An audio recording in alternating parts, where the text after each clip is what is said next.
नमस्कार मित्रांनो.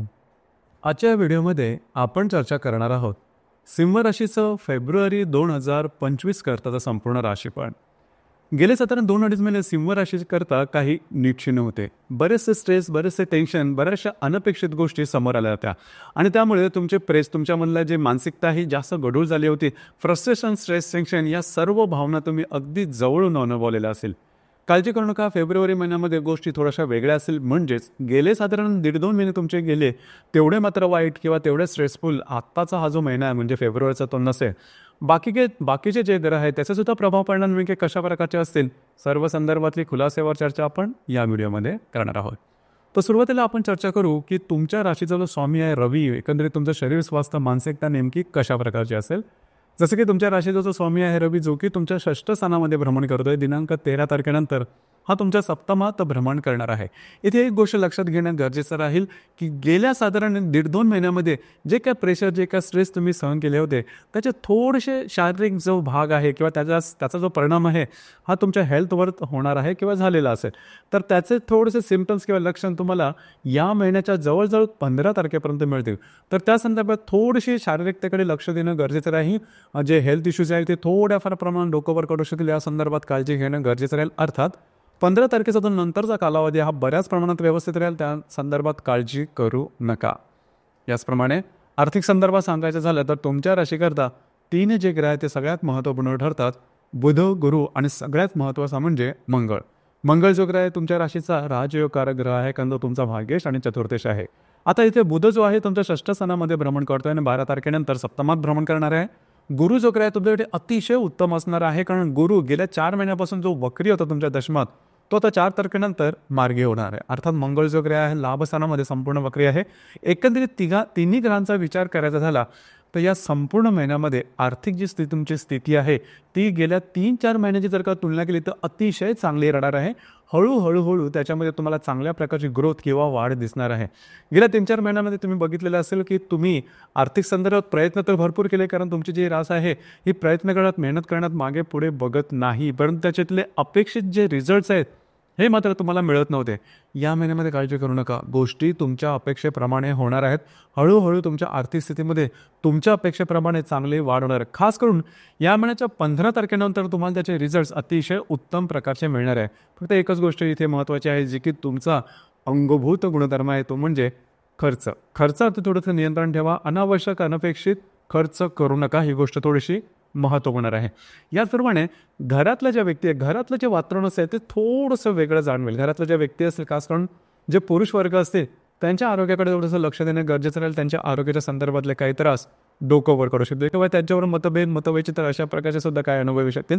त्या संदर्भात काळजी घ्या. वास्तूच्या संदर्भात नवीन वास्तू घेणं, असलेले वास्तू विकणं किंवा त्या संदर्भातल्या रेमेडी याकडे सुद्धा थोडंसं लक्ष देणं गरजेचं राहील. याचप्रमाणे ज्या गर्भवती महिला आहेत त्यांच्यासाठी हा जो कालावधी आहे हा बराचसा चांगला राहील. गेल्या 3-4 महिन्यामध्ये गोष्टी थोड्याशा वेगळ्या होत होत्या, परंतु या महिन्यामध्ये अजिबात काळजी करू नका. तुमच्या अपेक्षेप्रमाणे गोष्टी होते आणि कुठल्याही प्रकारच्या शारीरिकतेच्या संदर्भात त्रास जरी दिसले तरी त्याच्यातून तुम्ही बाहेर मात्र निश्चित पडाल, तर त्या संदर्भात काळजी करू नका. दुसरी महत्त्वाची गोष्ट म्हणजे जर का तुम्ही कोणाच्या रिलेशनशिपमध्ये असाल तर थोड्याफार प्रमाणात बुडबुडी येऊ शकतील. वादविवाद होणं किंवा डिफरन्स ऑफ ओपिनियन ज्याला आपण म्हणतो अशा प्रकारचे काय अनुभव येतील, पण काळजी करू नका. यातून तुम्ही बाहेर निघाल तर ही गोष्ट थोडी महत्त्वाची आहे. ज्या विद्यार्थी वर्ग आहेत त्यांच्यासाठी जो संपूर्ण कालावधी आहे हा बराचसा चांगला दिसेल, त्याच्यामध्ये तशी काही काळजी करू नका. त्याचप्रमाणे जर तुम्ही शेअर मार्केटमध्ये ट्रेड करत असाल तर शॉर्ट टर्ममध्ये मात्र कुठलेही ट्रेड करू नका, तुमचे अंदाज चुकू शकते. लॉंग टर्ममध्ये केलेले तुमचे जे ट्रेड आहेत हे बऱ्याच प्रमाणात तुम्हाला फलदायी किंवा चांगल्या प्रकारचे अनुभव निश्चित देतील. याचप्रमाणे वैवाहिक जीवनाबद्दल विचार करायचा झाला तर साधारण या महिन्यामध्ये थोडंसं जवळजवळ 14-15 तारखेनंतरचा जो कालावधी आहे त्याच्यामध्ये जाणवेल की तुमचे जे वैवाहिक जोडीदार आहेत हे तुमच्याकडे थोडेसे हावी होत आहेत विचारांनी, आणि तुमची जी रास आहे संपूर्णपणे स्वातंत्र्यप्रिय आहे. कोणी हावी झालेलं तुम्हाला अजिबात सहन होत नाही, आवडत नाही.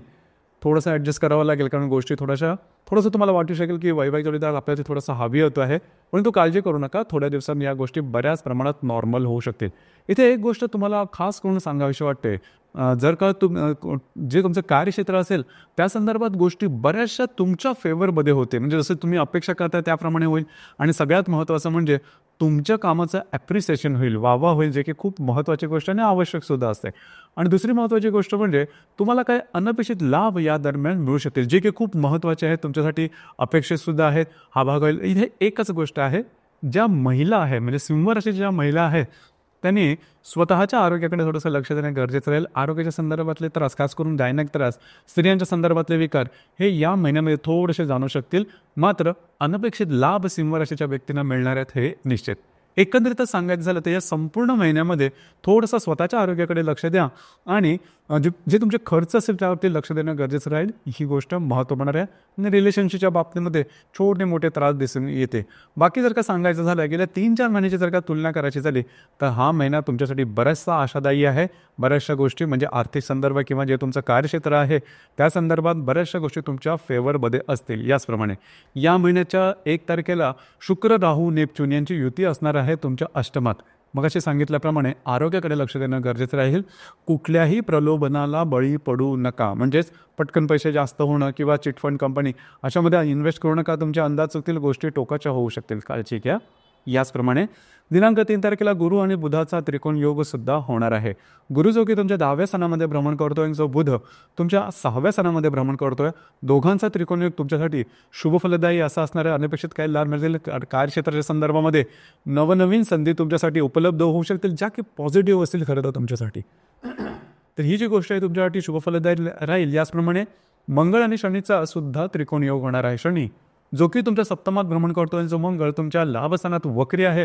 दोघांचा त्रिकोण एक अतिशय उत्तम असणार आहे. खास करून जर तुम्ही जर तुम्ही विवाहित असाल तर वैवाहिक जोडीदाराचे नातेसंबंध सुमधुर अशा प्रकारे दिसून येतील. वैवाहिक जोडीदाराबरोबर कुठे बाहेर फिरायला जाण्याचा योग सुद्धा संभवतो. याचप्रमाणे काही चांगले लाभ सुद्धा मिळू शकतील. तुम्ही बऱ्याच प्रमाणात या दरम्यान ॲक्टिव्ह राहाल. तर 9 तारखेला होणारा मंगळ शनीचा जो त्रिकोण योग आहे हा तुमच्यासाठी शुभफलदायी असाच असणार आहे. याचप्रमाणे दिनांक 23 तारखेला मंगळ आणि बुधाचा सुद्धा त्रिकोण योग तुमच्या सप्तम आणि लाभस्थानामधून होणार आहे. हा सुद्धा कालावधी तुमच्यासाठी बराचसा चांगला राहील, शुभफलदायी राहील. काही चांगले उत्तम आर्थिक लाभ मिळू शकतील. याचप्रमाणे चांगले इन्व्हेस्टमेंट होऊ शकेल. याचप्रमाणे जर तुम्ही शेअर मार्केटमध्ये ट्रेड करत असाल तर त्या संदर्भात सुद्धा काही चांगले अनुभव तुम्हाला या दरम्यान म्हणजे दिनांक 23 तारखेच्या आसपास निश्चित मिळतील. याचप्रमाणे या महिन्याची जी पौर्णिमा आहे ती 12 तारखेला आहे. जी अमावास्या आहे ही 27 तारखेला आहे. अमावास्या आणि पौर्णिमेच्या दरम्यान रविचंद्राचं आकर्षण पृथ्वीकडे थोडंसं जास्त असतं आणि तुमच्या राशीचा स्वामीच हा रवी आहे. त्यामुळे खास करून या महिन्याच्या 12 किंवा 27 तारखेला कुठल्याही प्रकारची महत्त्वपूर्ण कामं, कमिटमेंट, प्रॉमिसेस, कागदोपत्री व्यवहार किंवा वादविवादात जाणं यापासून थोडंसं लांब राहणं गरजेचं राहील. एकंदरीत हा जो संपूर्ण महिना आहे हा तुमच्यासाठी गेल्या 3-4 महिन्याची तुलना करता बराचसा व्यवस्थित असणार आहे.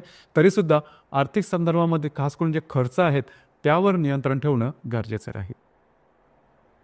तर मित्रांनो, हे होतं सिंह राशीचं फेब्रुवारी 2025 करताचं संपूर्ण राशीफळ. धन्यवाद.